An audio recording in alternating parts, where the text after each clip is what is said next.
हरिओम।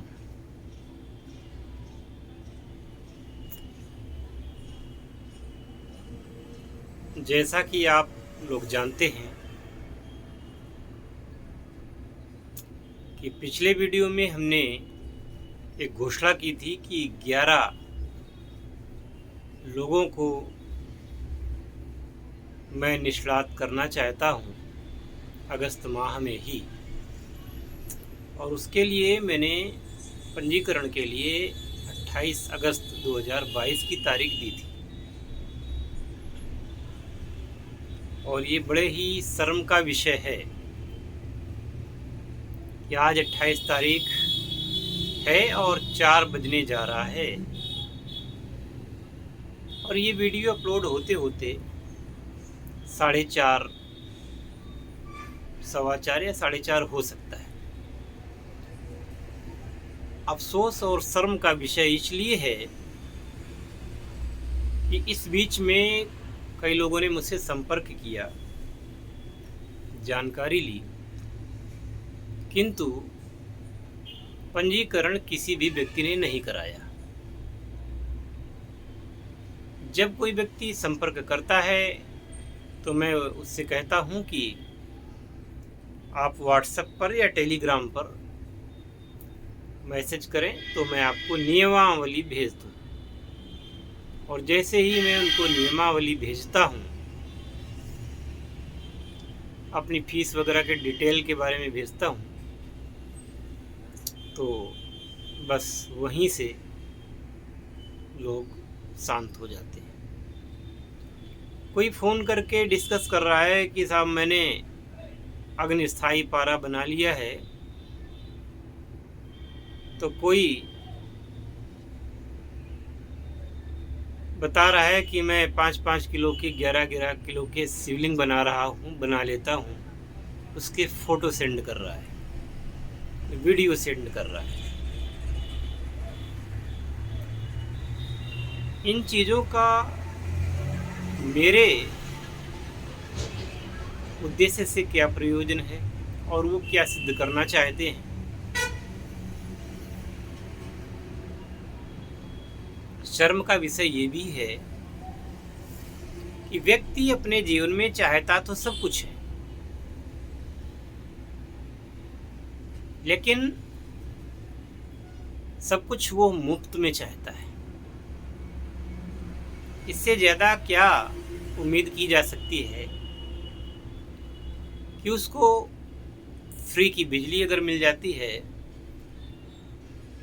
तो किसी भी ऐसे राजनीतिक दल को अपना मत दे देता है जिसमें सही तरीके से शासन चलाने की योग्यता नहीं है। उसे यदि महीने में एक व्यक्ति को 1 किलो गल्ला मिल जाता है, चावल या गेहूं, उसके लिए वो अपने मत को बेच देता है। उसको बस हराम का चाहिए, चाहे वो गल्ला हो, चाहे वो बिजली हो, भले ही उसका कोई मतलब ना हो, पर उसको चाहिए। तो कहीं पर बेरोजगार भत्ता के नाम पर, यानी कि कुछ करना न पड़े और 1,000 रुपया महीना मिलने लगे, इसके लिए वो सरकार बनवा देता है। ऐसे समाज में सत्य को आगे बढ़ने के लिए कितना कठोर परिश्रम करना पड़ेगा, इसके बारे में क्या कहा जा सकता है। जीवन की हर खुशी चाहिए, लेकिन वो हराम में चाहिए। लोगों में बातचीत करने की तहजीब भी नहीं है कि किसी गुरु से बात कैसे की जाती है, इसकी भी तमीज नहीं है उनमें। मैंने कह रखा था कि कोई फ़ोन मत करना, व्हाट्सएप पर ही कॉल करना, कॉल नहीं मैसेज करना या टेलीग्राम पे कर लेना, फिर भी लोग सीधे कॉल लगाएंगे। ये मेरी सदाशयता है कि मैं उनसे बात कर लेता हूँ। तो क्या हुआ? अरे शिष्य तो वो होता है जो गुरु के सपनों के लिए अपने प्राणों की आहुति तक देने को तैयार हो जाए। शिष्य वो होता है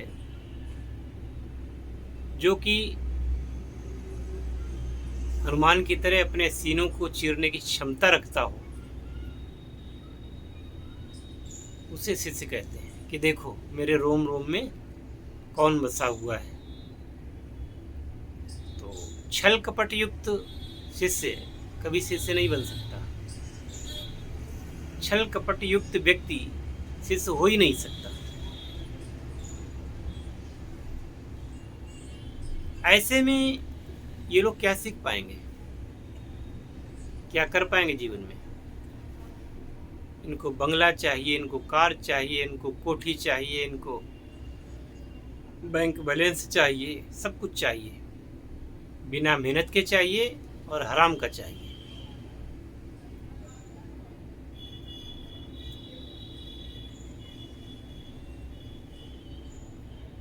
ज्ञान की कोई कीमत ही नहीं लोगों के मन में। जो ज्ञान जीवन में सब कुछ दिला देता है, जो ज्ञान व्यक्ति को फर्श से शिखर तक पहुंचा देता है, उस ज्ञान की वैल्यू करना सीखें। उस ज्ञान की अगर वैल्यू नहीं की तो जीवन में क्या मिलेगा?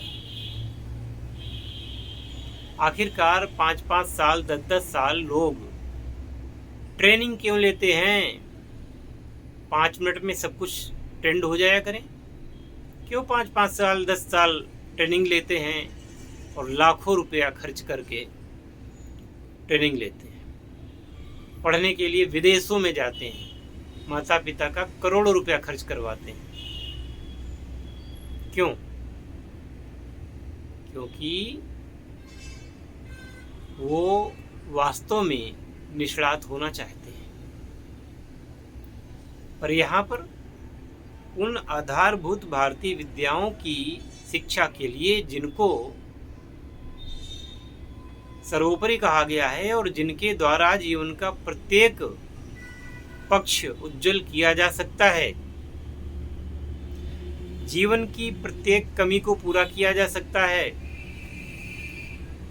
भले ही जीवन में कभी कुछ न देखा हो, जीवन में कभी कोई सुख न प्राप्त किया हो, इन अद्वितीय विद्याओं के माध्यम से बचे खुचे जीवन का सुख भोगा जा सकता हो। उन विद्याओं के सत्कार के लिए उनके प्रदान करने वाले गुरु का सम्मान और उनकी सेवा करना परम सौभाग्य की बात होती है। परंतु लगता है कि आजकल के लोगों में ना सेवा भाव है, ना ही उस ज्ञान का आदर सत्कार करने की कोई भावना। ऐसे दुर्भावना युक्त व्यक्ति, ऐसे लोग जीवन में सफल होंगे तो कैसे होंगे? ऐसे लोग जीवन में आगे क्या करेंगे? जैसे जी रहे हैं वैसे जीते रहेंगे, कोई फर्क नहीं पड़ने वाला।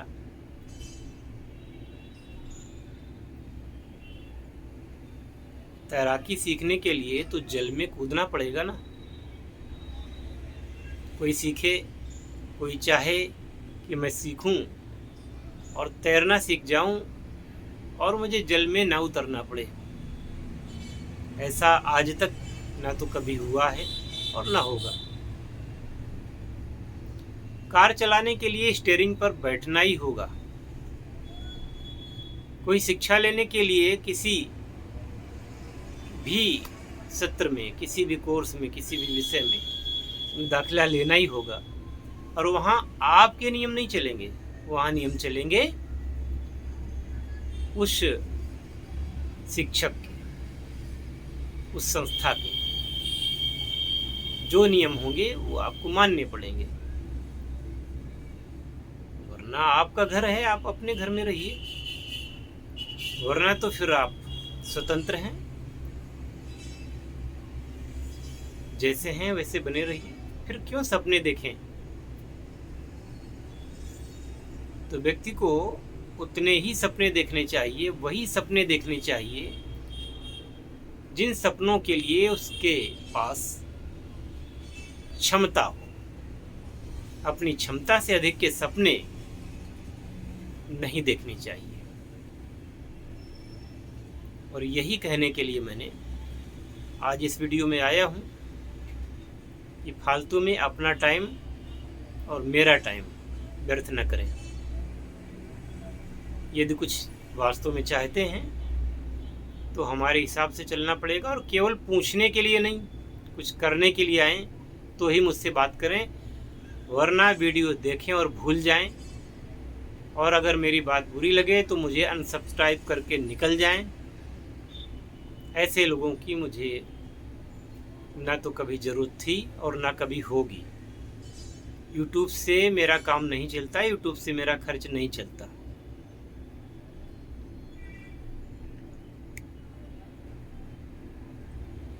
यूट्यूब पर मैं आया ज़रूर था और मैं चाहता भी था कि लोगों को लाभ पहुंचाऊं, पर मेरा दुर्भाग्य है कि आज मैं यूट्यूब पर हूं और ऐसे लोगों के बीच में हूं जिन लोगों में प्राणस चेतना का अंश भी नहीं है। ऐसे लोगों के बीच में हूं जो कि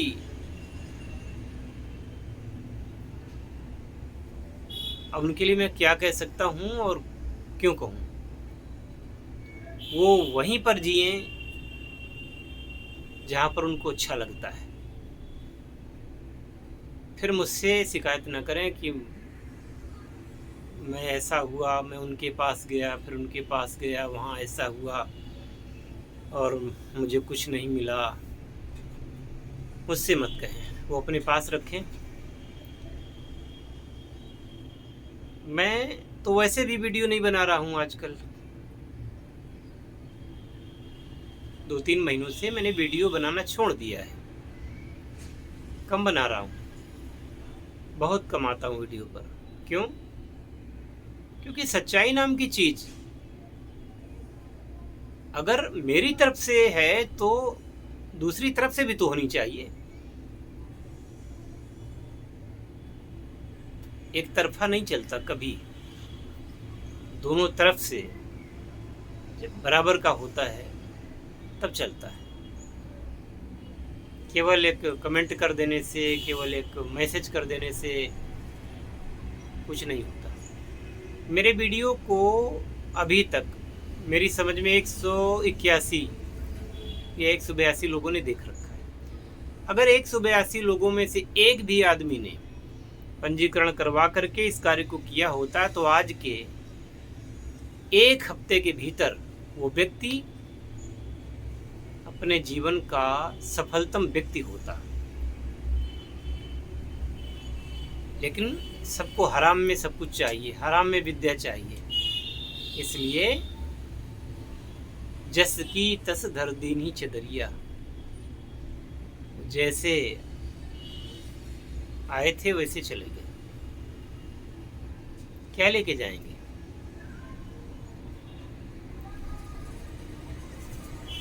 यदि उनको कुछ सीखना होता, कुछ करना होता तो संजीदगी से बात करते हैं।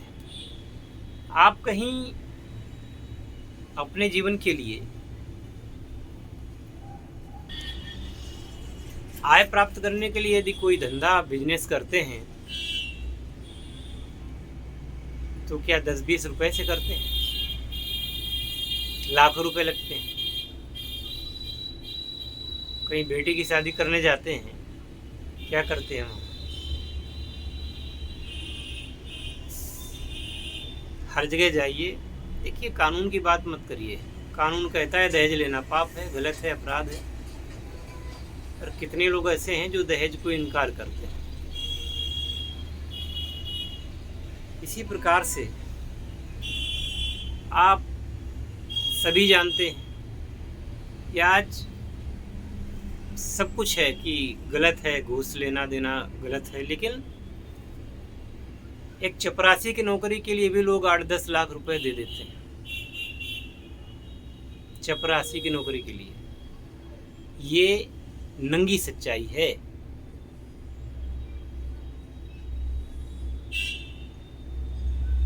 एक जमीन का टुकड़ा खरीदने के लिए लोग लाखों रुपए, आजकल 5 लाख 10 लाख से लेकर के करोड़ों तक की जमीन, छोटा सा टुकड़ा मिलता है। आप अपने लिए कोई भी वाहन खरीदने जाएं, 1 लाख से नीचे का कोई वाहन इस समय है ही नहीं। 2 पहिए और 4 पहिए की तो बात ही मत करिए। लेकिन अफसोस की बात यह है कि वाहन भी बिक रहे हैं, जमीन भी बिक रही है, शादियां भी हो रही हैं, सब कुछ हो रहा है।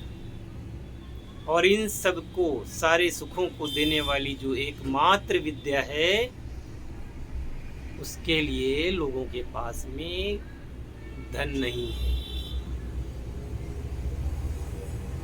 ये लोग केवल गुरु को मूर्ख समझते हैं, मूर्ख बनाना जानते हैं, इसके अलावा और कुछ नहीं। आज की वीडियो में इतना ही। बाकी हरिओम।